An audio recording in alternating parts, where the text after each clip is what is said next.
Morning friends, आज हम हैं देहरादून में और अभी हम निकल रहे हैं हनौल के लिए। आज की ट्रिप हमारी हनौल की होने वाली है और जहाँ पे महासू देवता का मंदिर है। तो चलिए शुरू करते हैं हमारी हनौल की ट्रिप।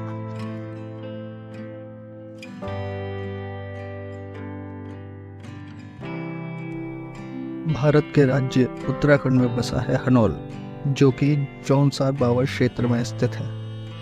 देवभूमि उत्तराखंड की राजधानी देहरादून से लगभग 200 किलोमीटर की दूरी पर बसा हनौल गांव, जो कि विख्यात है महासू देवता के मंदिर के लिए और जिसकी खूबसूरती देखते ही बनती है। हनौल के लिए आपको पहुंचना होगा देहरादून, जहां से आप बस या टैक्सी के थ्रू हनौल पहुंच सकते हैं। देहरादून से हनौल जाने के दो रास्ते हैं। पहला रास्ता जो चक्राता से त्यूनी होते हुए हनौल पहुंचता है और दूसरा रास्ता जो नौगांव से पुरोला और मोरी होते हुए हनौल पहुंचता है। मैंने भी यही दूसरा रास्ता अपनाया अपनी मंजिल पर पहुंचने के लिए। अगर आप मसूरी घूमते हुए आते हैं तो इसी रास्ते से हनौल के लिए आ सकते हैं। अभी हम पहुंच गए हैं मसूरी डाइवर्जन पे। यहाँ से एक रूट मसूरी के लिए ऊपर निकल जाता है।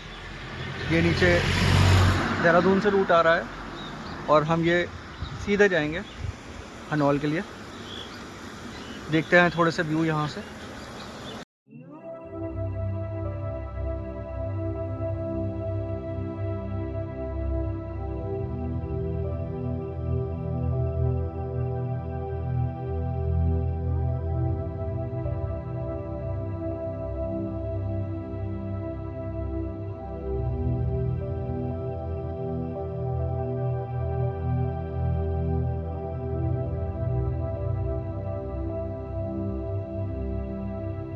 हनौल के रास्ते में बहुत ही खूबसूरत प्राकृतिक दृश्य देखने को मिलते हैं। कुछ वाटरफॉल्स और बहुत सारे पर्वतीय दृश्य के नज़ारे लेते हुए रास्ता बहुत ही सुंदर लगता है।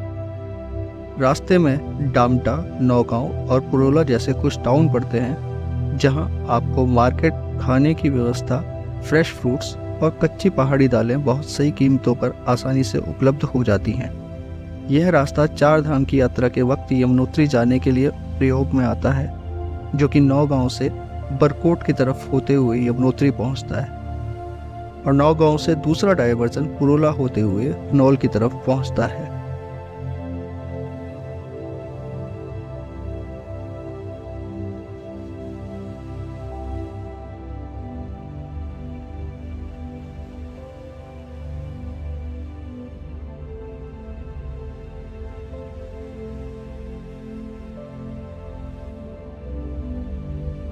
मोरी पहुंचने पर एक डायवर्जन हरकी-दून ट्रैक के लिए निकलता है, जहां बहुत सारे लोग ट्रैक करने के लिए जाते हैं, लेकिन हमारी मंजिल हनौल की तरफ है। टॉन्स नदी के किनारे बसा हनौल महासू देवता के मंदिर के लिए जाना जाता है।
महासु का शाब्दिक अर्थ है महाशिव। महासु देवता भगवान शिव के अवतार माने जाते हैं। महासु देवता 4 भगवान का सामूहिक नाम है, जो हैं भूटा महासु, पवासिक महासु, वासिक महासु, चालदा महासु। कथाओं के अनुसार किरमिर नाम के एक राक्षस का इस क्षेत्र में आतंक हुआ करता था, जो नदी के एक हिस्से में रहा करता था और यहाँ के लोगों की बलि लेता था। गांव के लोगों का इस राक्षस के साथ एक समझौता हुआ कि हर 6 महीने में वो खुद ही एक इंसान को राक्षस को सौंपा करेंगे।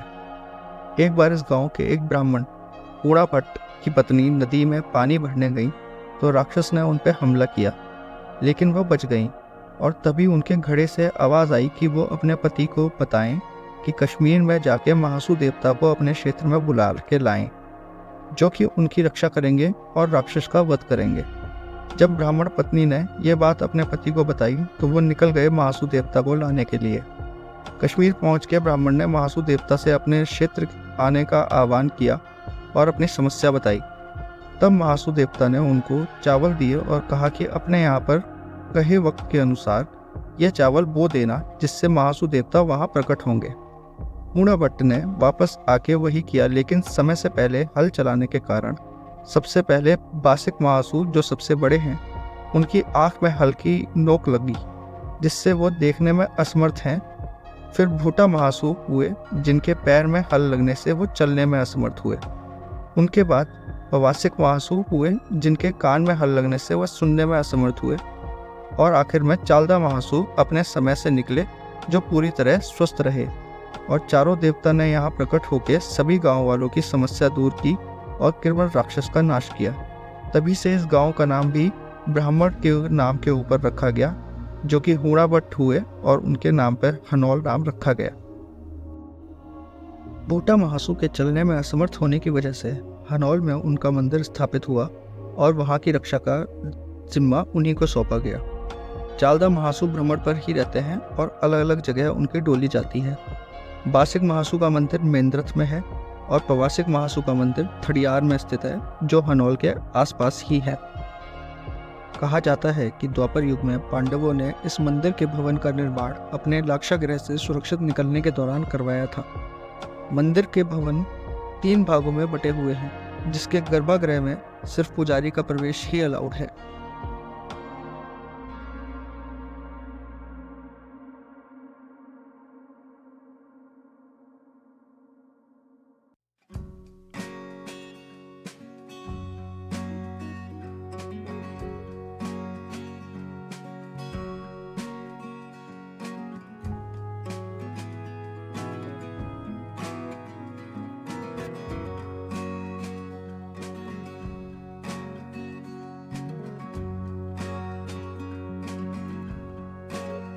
मंदिर समिति यहाँ डेली भंडारे का प्रबंध कराती है, जो कि दोपहर में 12 से 2 बजे तक और रात में 8 बजे से 10 बजे तक ग्रहण किया जा सकता है।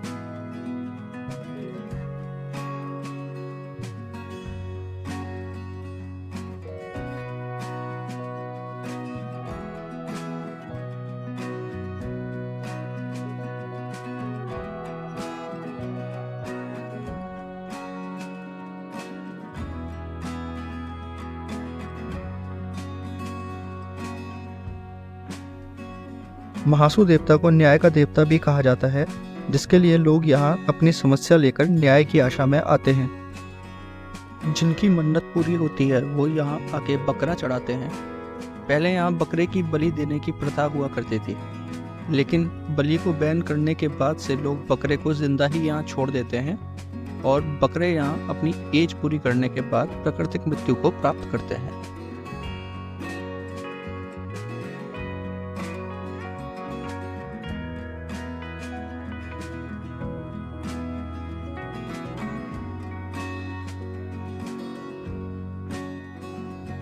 यहाँ पर 2 गोले हैं, जो कि भीम के कंचे कहे जाते हैं, जिनसे भीम कंचे खेला करते थे, जिसमें छोटा गोला लगभग 45 किलोग्राम का है और बड़े गोले का वजन लगभग 100 किलोग्राम है। यह गोले भीम की शक्तियों का एहसास कराते हैं।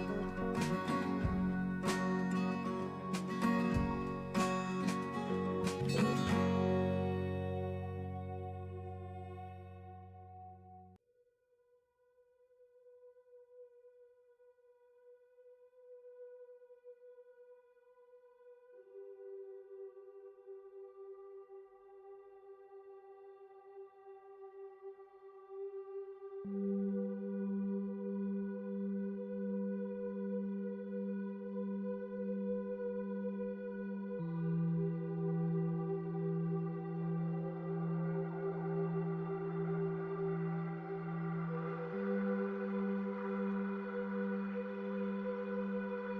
में रुकने के लिए यहाँ मंदिर समिति ने डॉर्मेट्री की व्यवस्था बनाई हुई है, जहाँ 50 रुपये में बेड बुक करके रुका जा सकता है।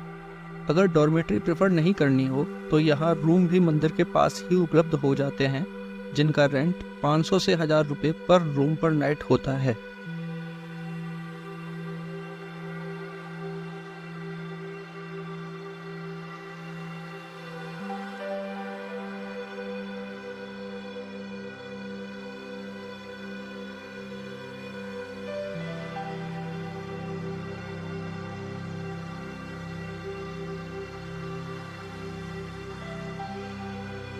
प्रकृति की गोद और भगवान के स्थान पर आकर वैसे तो वापस जाने का मन कभी नहीं करता, लेकिन दूसरी जगह को जानने के लिए यहाँ पर अलविदा बोलना ही पड़ेगा।